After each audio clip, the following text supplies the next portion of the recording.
Selamat malam, Bu. Di sini saya akan menjelaskan kuis dari mata kuliah PSDW di hari Jumat kemarin, Bu.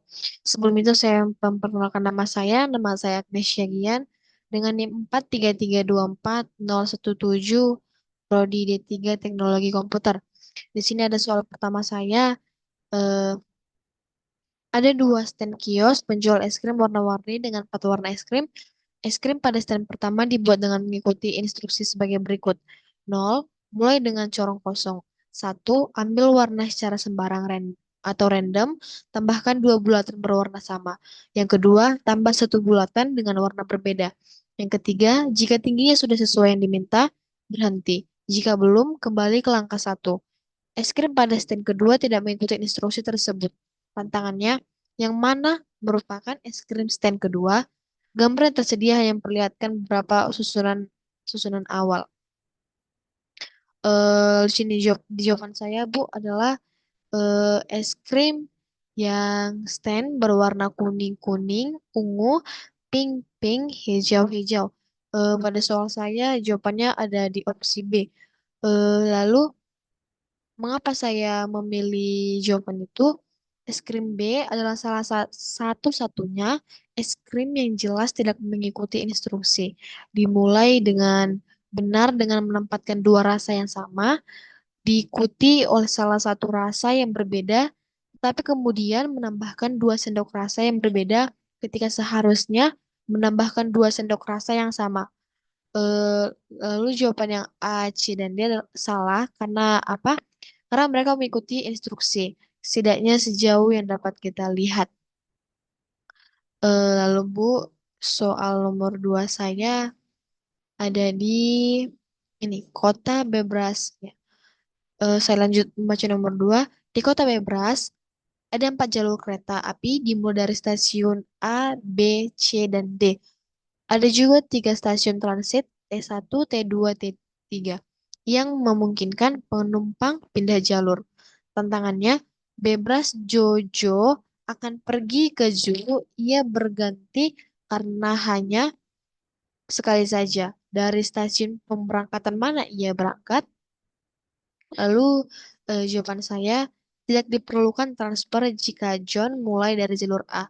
Diperlukan 2 transfer T3 lalu T1 jika Jojo memulai pada jalur B. Diperlukan 2 transfer T2 lalu T1 jika Jojo memulai pada jalur C. Hanya 1 transfer ataupun T1 yang diperlukan jika Jojo memulai jalur D. Eh, ya, tidak diperlukan transfer jika John mulai dari jalur A. Lalu Bu, saya lanjut ke soal saya yang nomor 3.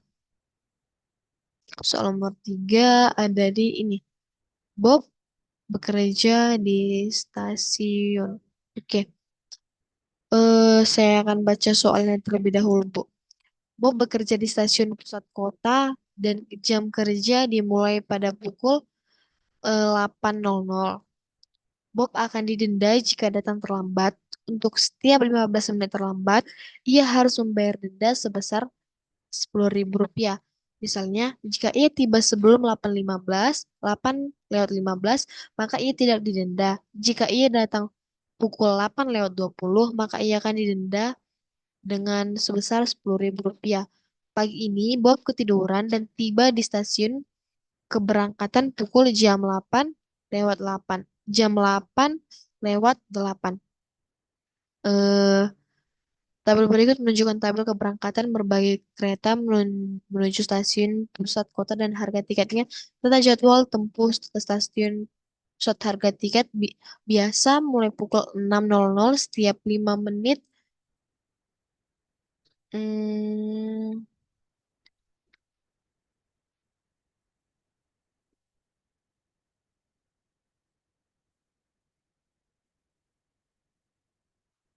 ya.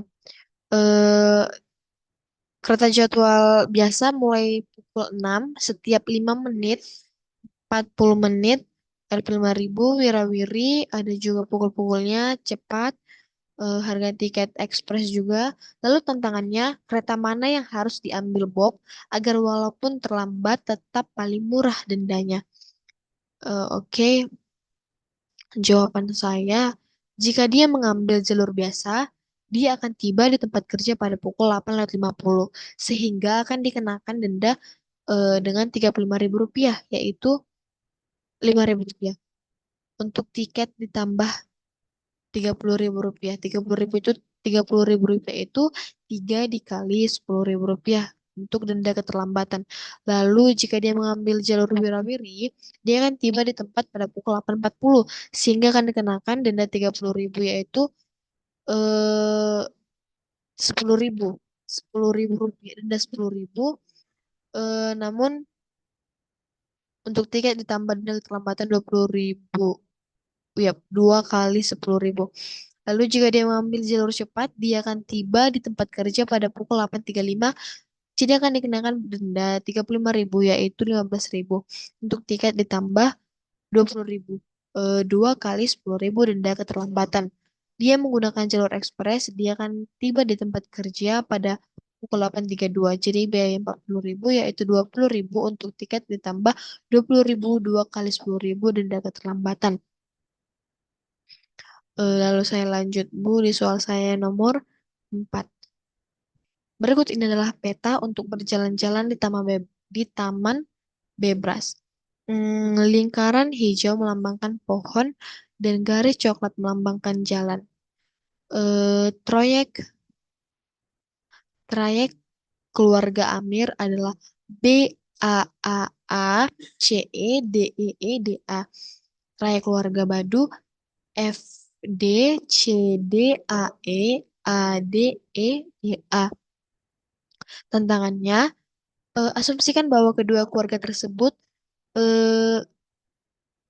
tersebut berangkat bersamaan dan berjalan dari satu pohon ke pohon. Berikutnya, waktu tempuh dari satu pohon ke pohon berikutnya selalu sama. Berapa kali berapa kali kedua keluarga tersebut bertemu pada pohon yang sama? Lalu di sini ada jawaban saya, Bu.